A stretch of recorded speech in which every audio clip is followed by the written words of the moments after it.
আসসালামু আলাইকুম রহমতুল্লাহি ওয়া বারাকাতুহু। প্রিয় দর্শক, মুরগি কবির ধরা পড়েছে, সেই কারণে দেশের ভিতরে মনে হচ্ছে যে নতুনভাবে ঈদের উদযাপন চালু হয়ে গিয়েছে। ঈদের মতন আনন্দে আছে মনে হচ্ছে যে তরুণ সমাজ, যে মুরগি কবিরকে আটকানো হয়েছে।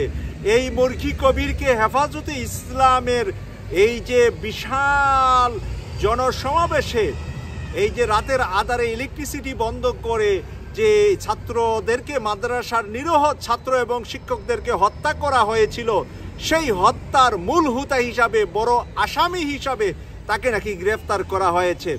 আমি ধন্যবাদ জানাচ্ছি বাংলাদেশের আইন শৃঙ্খলা বাহিনীকে, যে মুরগি কবিরের মতন একটা মুরগিকে ধরা হয়েছে, এবার তাকে শিক্ষাবাব বানানো হোক। বাংলাদেশের মানুষ তাকে শিক্ষাবাব হিসাবেই খেতে চা বা পেতে চা, দেখতে চা। জনগণের কাছে ছেড়ে দিলে তাকে যে কোনো মুহূর্তে শিক্ষাবাব হিসাবে জনগণ তাকে ব্যবহার করবে। প্রিয় দর্শক, বাংলাদেশের মানুষকে কম যন্ত্রণা দেয় নাই এই মুরগি কবির।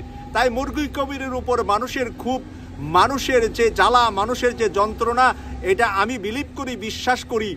কারণ মানুষ যেভাবে ফেসবুক, ইউটিউব, সোশ্যাল মিডিয়ায় যেভাবে মুরগি কবিরকে নিয়ে নেমে পড়েছে, মনে হয় যে শেখ হাসিনার কোনো বাচ্চাকে ধরতে পেরেছে। মনে হচ্ছে যে এটা শেখ হাসিনার পোলা বা শেখ হাসিনার একেবারে কাছের কাউকে ধরতে পেরেছে, যেই কারণে মানুষের ভিতরে একটা আনন্দের জোয়ার বা আনন্দের উৎসাহ, উদ্দীপনা আমি দেখতে পাচ্ছি মুরগি কবিরকে ধরার পরে।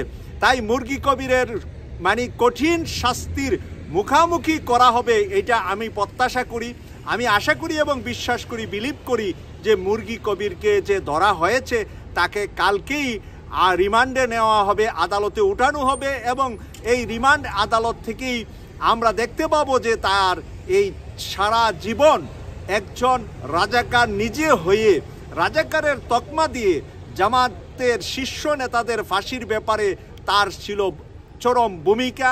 যে জামাতের শীর্ষ নেতারা নাকি দর্শন করেছে, নারী নির্যাতন করেছে, আর সে নাকি তখন মুরগি সাপ্লাই দিয়েছে এই পাকিস্তান সেনাবাহিনীর ক্যান্টনমেন্টের ভিতরে। তাই মুরগি বিক্রেতা, এই মুরগি সাপ্লাই দাতা ছিলেন আসল রাজাকার। আর আসল রাজাকার সে নিজেকে মুক্তিযোদ্ধা বানিয়ে নকল মানুষদেরকে রাজাকার বানিয়ে, যারা রিয়েল বাংলাদেশের কোনো মানুষের ক্ষয়ক্ষতি করে নাই, কিন্তু যুদ্ধের সময় যে কোনো কারণে তাদের মতের দ্বিমত ছিল বঙ্গবন্ধুর সাথে, জামাতের মতের মিল হয় নাই আওয়ামী লীগের সাথে। কারণ তখনকার সময়ের জামাতের আমির অধ্যাপক গোলাম আজম সাহেব বুঝতে পেরেছিলেন যে আমরা পাকিস্তান থেকে আলাদা হয়ে ভারতের পেটে ঢুকে যাব।